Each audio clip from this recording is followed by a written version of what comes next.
Bapak Ibu, jamaah maghrib dan kajian yang dirahmati Allah, tentu kita terus bersyukur atas karunia, rahmat, inayah, ma'unah dari Allah Subhanahu wa taala. Ini bagian-bagian yang sangat asasi bagi kita. Hidup itu ya banyak yang dihadapi. Maka jangan pernah lupa kita terus memanjatkan doa kita pada Allah. Karena hanya kekuatan dari Allah yang bisa menopang kehidupan kita. Dulu Nabi sering diintimidasi, sering dibully, sering diancam, hanya satu doa saja. Hasbunallah wa ni'mal wakil. Itu doa yang paling dahsyat. Dan semua godaan dari tangan akan hilang dengan doa hasbunallah wa ni'mal wakil. Mari kita syukuri karunia ini atas rahmat Allah Subhanahu wa taala. Tak lupa salam kita baginda Nabi Muhammad sallallahu alaihi wasallam. Melanjutkan kajian kita insyaallah masih terkait dengan wasiat-wasiat Allah kepada kita.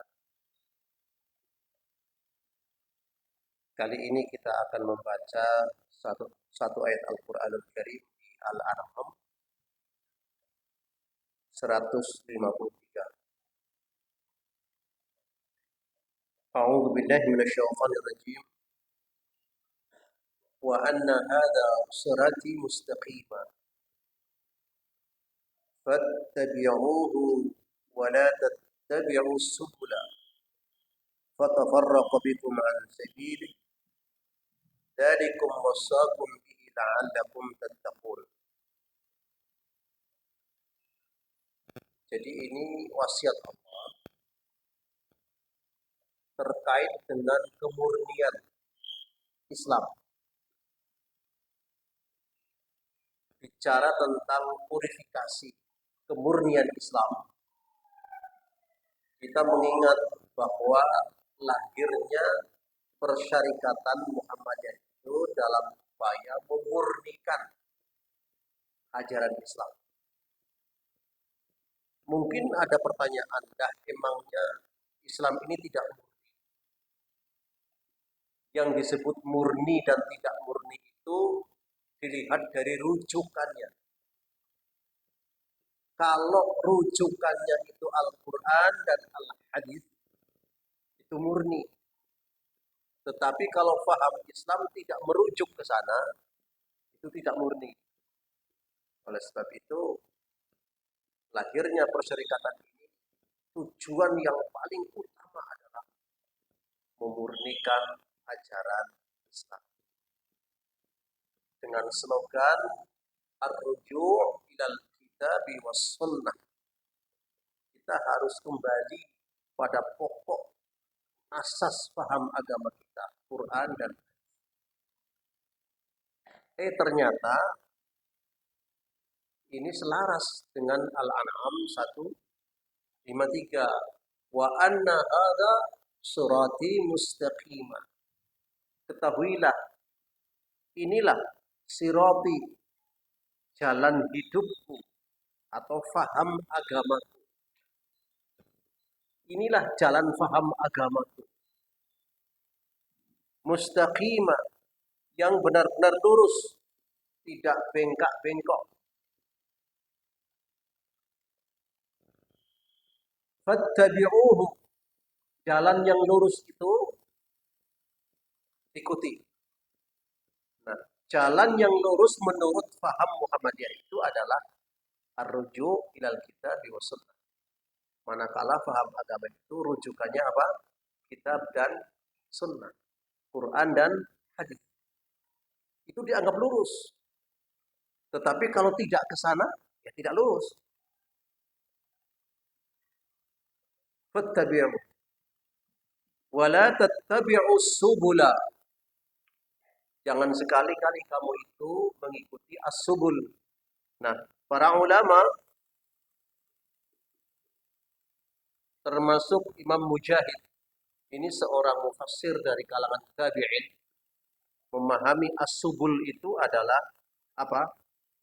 Al-bid'ah wasyahawat.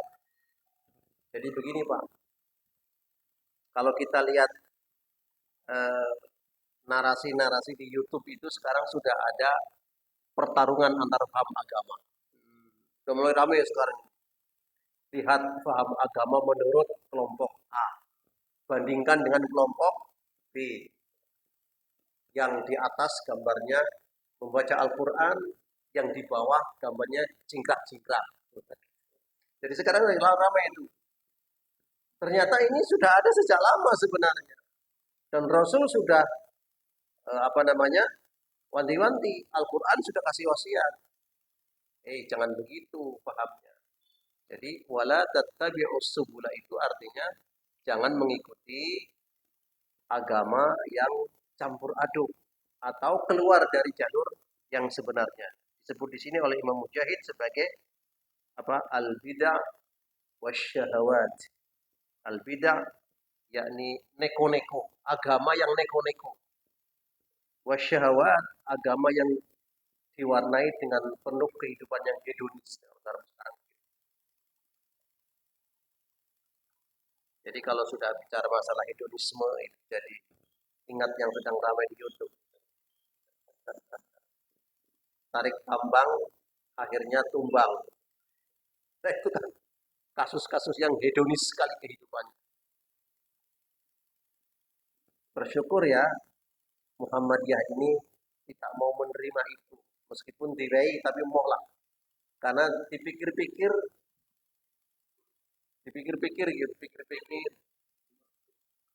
mati. Sampai hari ini seperti Muhammadiyah juga belum mau menerima MBG. Padahal jatahnya 600 dapur.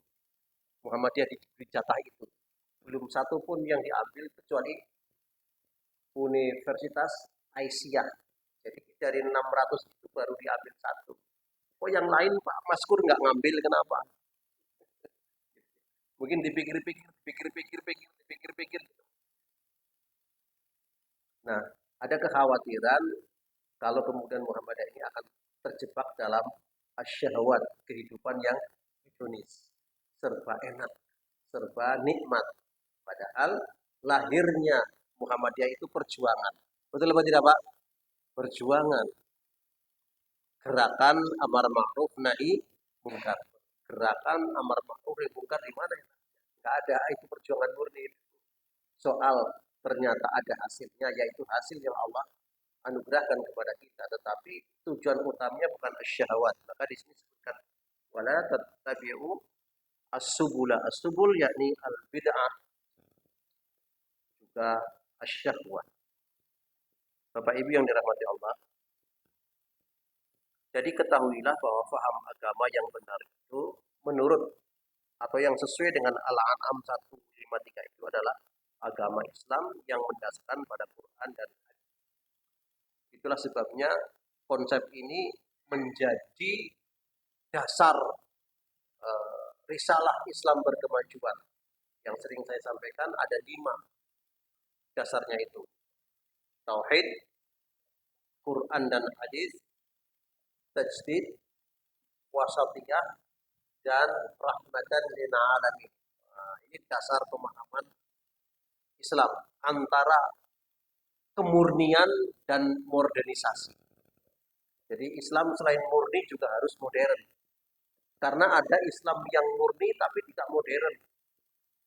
Betul, sudah sesuai dengan sunnah Nabi, tapi tidak modern. Dia ketinggalan arus kemajuan.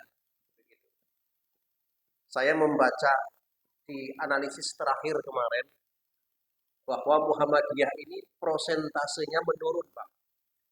Dari 11% tinggal 5%.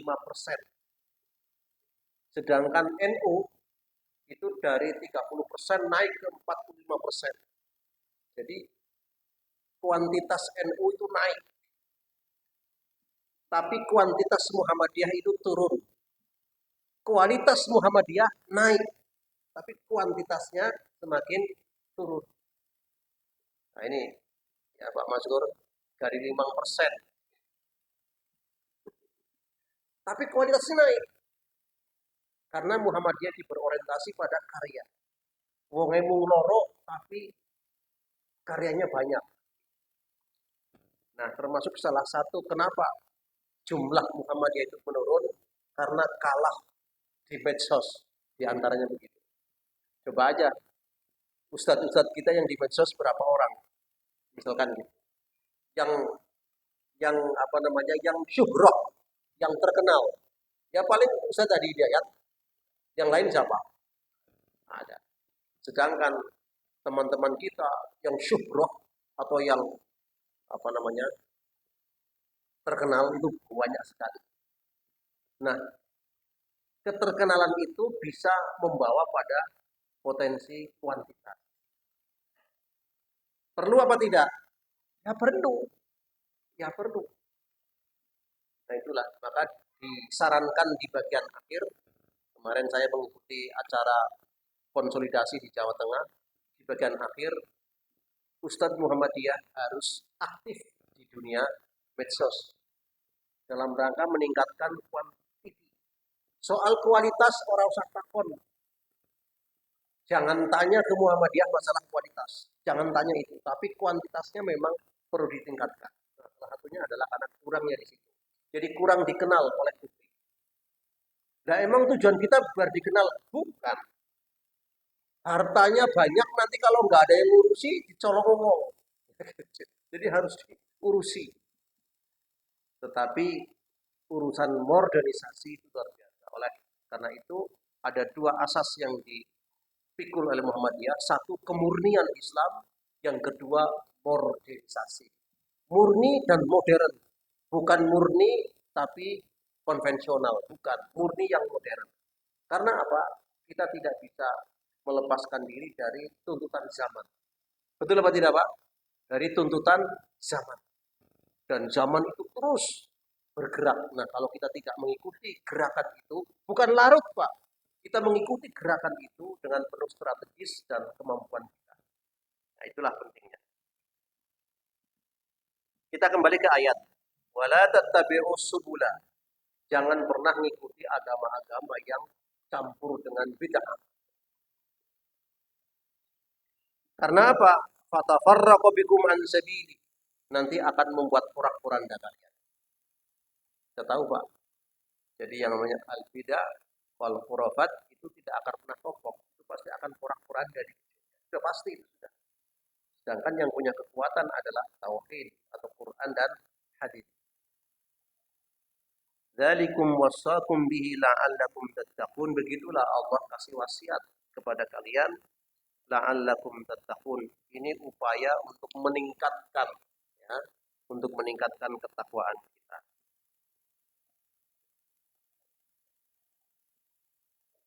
Bapak Ibu yang dirahmati Allah Subhanahu wa taala, Al-An'am 153 ini bagian daripada wasiat Allah yang disampaikan kepada kita melalui Jibril dan lisan Nabi Muhammad sallallahu alaihi wasallam. Baik, kita melanjutkan pada hadis berikut ini. Ini hadis yang dikutip oleh Mu'adz bin Jabal. Suatu ketika dia bercerita, "Kuntu radifan Nabi sallallahu alaihi wasallam ala himar, faqala li ya Mu'adz, atadri ma haqqullah 'ala al-'ibad wa ma haqqul 'ibadi 'ala Allah?" Qultu Allah wa rasuluhu a'lam. Qala haqqullah 'ala al-'ibad ay ya'buduhu wa la yusyriku bi syai'a. Jadi suatu ketika Mu'adz ini bonceng, tahu bonceng Pak? Apa bonceng itu apa? Ini bonceng motor apa bonceng apa? Ala himarin. Dia bonceng naik himar. Himar itu ya di bawah keledai, di atas kambing. Himar itu ya dengan apa? Himar itu ya keledai ya. Himar itu artinya di bawah kuda, di atas kambing. Keledai lah. Nabi naik keledai, kemudian Mu'adz bonceng di belakang.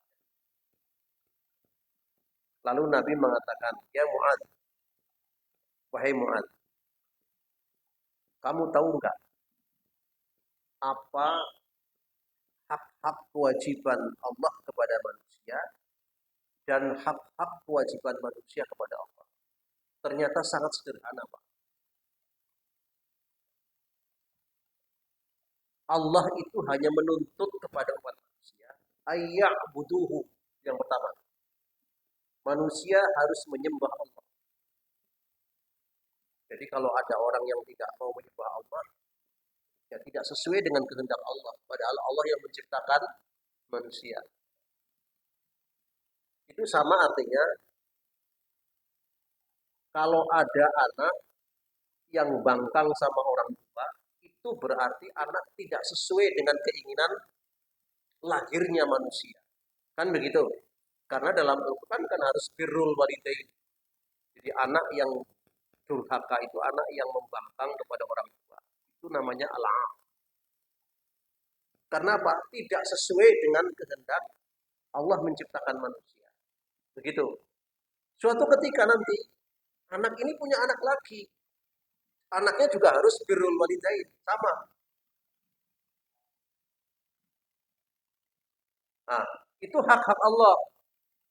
Maka Nabi menguji kemampuan Mu'adz bin Jabal. Wahai Mu'adz, kira-kira kewajiban manusia kepada Tuhannya atau kepada Allah dan kewajiban Allah kepada manusia itu apa? Ya Mu'adz tentu tidak paham masalah itu. Lalu dia menjawab, Allahu wa rasuluhu a'lam. Yang tahu persis ya Allah dan nabinya. Kemudian Nabi menerangkan, Mu'adz, yang diminta Allah itu sederhana. Apa? Ayya'buduhu. Manusia dituntut untuk ibadah, menyembah Allah. Yang kedua, wala yusyriku bi syai'a. Nah ini.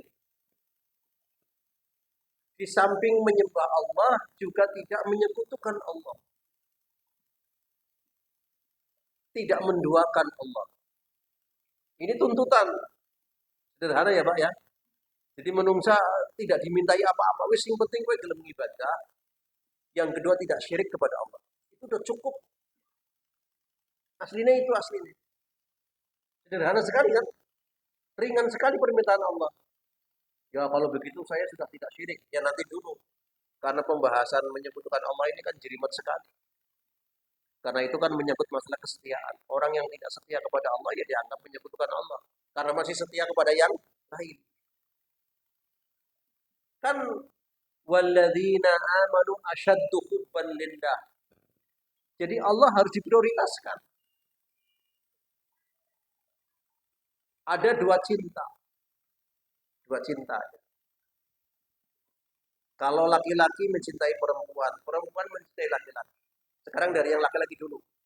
Seorang laki-laki mencintai perempuan. Ada dua pilihan, Mbak. Ada dua cewek pilihannya. Yang satu cantik tapi tidak rajin ibadah. Yang satu lagi biasa saja tapi rajin ibadah. Ini pilih yang mana ini kira-kira cowok? Yang cantik. Berarti cantiknya tidak standar agama. Itu. Ini nanti diajarin. Sebulannya malah katut. Ada peribahasa Cina, wanita semakin cantik semakin licik. Itu peribahasa Cina itu. Tapi ya tidak semuanya. Kata Nabi, kata Nabi, ini kata Nabi, yutghin, yutghin, yutghin aja. Kalau kamu milih wanita yang pilihannya yang cantik, nanti membuat kamu resah hidupnya. Itu kan bingung ya. Ini harus pilih yang cantik, kepengen yang cantik. Kalau pilih yang cantik, jadi resah hidupannya. Harus bagaimana? Makanya yang cantik, yang rajin ibadah. Itu yang bagus. Walladzina amanu asyaddu hubban lillah. Nah, ini perumpamaannya begitu. Orang yang beriman itu cintanya harus standarnya standar agama. Gitu. Jadi sederhana permintaan Allah. Sing penting mau beribadah dan tidak syirik kepada Allah. Itu cukup bagi Allah. Cukup untuk modal.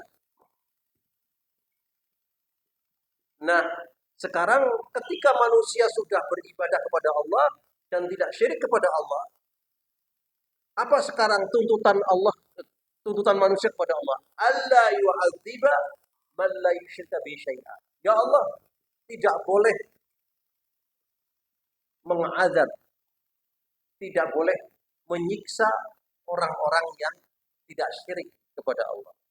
Jadi sama-sama ada take and give. Kita juga menuntut Allah, Allah menuntut kita. Allah menuntut kita supaya kita menyembah Allah dan tidak syirik. Kita menuntut Allah yang sudah menyembah dan tidak syirik, jangan disiksa. Itu keadilan namanya. Nah, pada saat itu Mu'adz mantuk-mantuk. Ternyata sederhana ya. Jadi nggak repot-repot. Oleh sebab itu kajian-kajian tauhid ini dalam rangka mengantisipasi ini. Jangan sampai ada syirik dalam kehidupan kita. Jadi ngaji tauhid itu yang targetnya itu adalah bebas dari dosa syirik. Itu targetnya itu.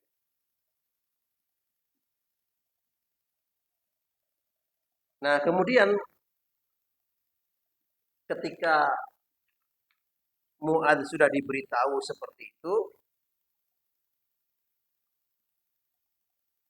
fala tubashiruhum. Kamu jangan terlalu over memberitahu orang. Nanti orang bayat tak gitu gampang. Gitu. Jadi ini pelajaran yang penting, tapi kita harus tidak boleh kemampang, tidak boleh gampang. Yang penting orang syirik. Jebulnya terjebak dalam syirik kan repot sekali. Nah, hal-hal yang semacam ini kemudian menjadi penting, ya, menjadi penting dalam kajian kita bahwa sekali lagi tauhid itu kembali pada Quran dan hadis itu menjadi asas yang paling utama dalam paham agama kita. Paham agama Muhammadiyah itu ya paham agama yang menitik beratkan pada kemurnian Islam. Maka sering diumpamakan Muhammadiyah itu seperti dua sisi uang. Uang itu ada dua sisinya, Pak. Ada dua gambar yang berbeda. Katakanlah kalau satu sisi gambarnya apa, satu sisi gambarnya apa. Misalkan nih, saya punya uang 2.000 rupiah. Gambarannya begitu. Ini ada gambarnya Dr. Kiai Haji Idam Khalid 5.000. Yang sebelah lagi gambarnya orang nari. Yang satu gambar orang nari, yang satu gambar Kiai Haji Idam Khalid. Ini namanya uang 5. Nah sekarang kalau cuma gambarnya Idam Khalid, yang sebelah gambarnya Ustaz Habib 5.000 nggak kira-kira? Berapa ini? Itulah gambaran Muhammadiyah. Muhammadiyah itu ada dua sisi. Satu sisi sebagai ormas Islam, sisi lain sebagai faham keagamaan. Itu harus dipahami itu. Menjadi Muhammadiyah nggak cukup kalau cuman berormas, nggak cukup. Berarti cuman satu sisi toh. Yang satu sisi belum diisi, maka harus ada dua. Yang sebagai ormas Islam juga sebagai faham keagamaan. Nah, faham agama dalam Muhammadiyah itu faham agama satu tauhid, yang kedua kembali pada Quran dan hadis, yang ketiga tajdid, yang keempat wasatiyah, i'tidal. garis lurus tengah. Yang kelima adalah rahmatan lil alamin. Tapi sering diambil cuma tiga. Tauhid, kembali pada Quran dan hadis, dan modern.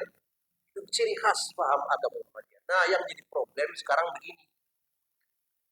Ya, seseorang jadi warga Muhammadiyah. KTA-nya juga Muhammadiyah. Tetapi ibadahnya model apa kita?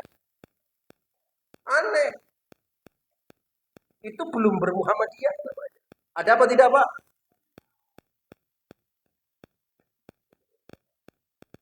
Ini problem. Dan ini problem nasional. Dia warga Muhammadiyah, KTA-nya Muhammadiyah. Bahkan imam di masjid Muhammadiyah, tapi faham agamanya berbeda. Ini guys, ini kasih duit. Ini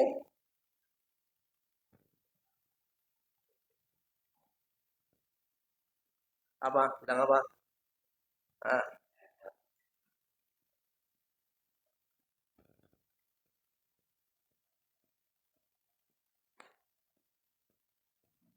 itu paham agama di Muhammadiyah. Jadi mari kewajiban kita memuhammadiyahkan orang Muhammadiyah. Berarti kita mentauhidkan warga Muhammadiyah, mengembalikan kepada Quran dan hadis warga Muhammadiyah supaya jadi Muhammadiyah betulan. Karena Muhammadiyah itu dua sisi. Sisi lain sebagai ormas, juga sebagai paham keagamaan. Ini sudah baku, nggak bisa diganti-ganti, sudah baku. Paham tauhid seperti itu yang kita paham. Maka Allah wanti-wanti wala tattabi'us subula. Jangan pernah mengikuti aliran yang tidak jelas. Apalagi tidak merujuk pada Quran dan itu mengerikan. Nanti apa? Fatafarraqu bikum an sabili. Nanti akan porak-poranda hidupmu, porak-poranda agama.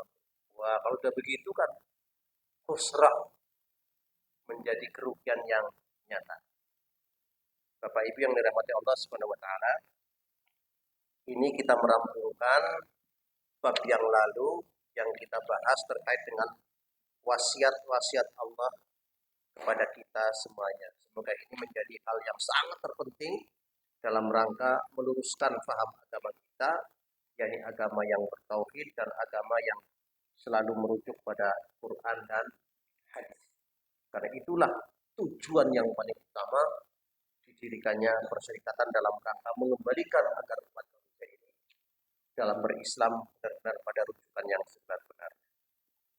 Wallahu a'lam bishawab. Demikian yang saya sampaikan. Selanjutnya kita buka untuk ruang tanya jawab. Waktunya cukup, insya Allah. Baik, silakan. Yang mau bertanya dan sebagainya. Monggo, silakan.